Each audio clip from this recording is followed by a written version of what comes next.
मला एका अतिशय, मी त्यांचं नाव नाही घेणार कारण खूप मोठं नाव आहे, सारखं त्या कार्यक्रमात म्हणायचे, या ज्या सुंदर निवेदिका आत्ता बोलल्या, या ज्या सुंदर निवेदिका, 6 वेळा मी ऐकल्यावर 7व्या वेळेला जेव्हा माझ्या पुन्हा माईक आला समोर, तेव्हा म्हटलं की सुंदर निवेदिकाला डोकंसुद्धा आहे हे लक्षात घ्या. त्याच्यावर ज्या टाळ्या पडल्या, कारण काहीतरी ऑब्झर्वेशन चालू असतं लोकांचं आणि सुद्धा. सिक्स सेन्स हां. असतो आपला पण. आणि पुन्हा माझ्याबद्दल कोणी बोलताना विचार करेल हम्म.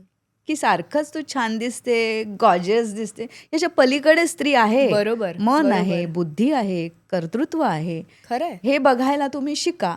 असं मला कायम, मी शर्वरीला पण सांगितलं की तू या क्षेत्रात येतेस, अधिक घसट होते या आपलं जे फील्ड आहे, कधीतरी नातेसंबंध उभं करताना, कधी कधी नाटकाची टीमच आपली फिरत असते, तू स्ट्रॉंग राहा.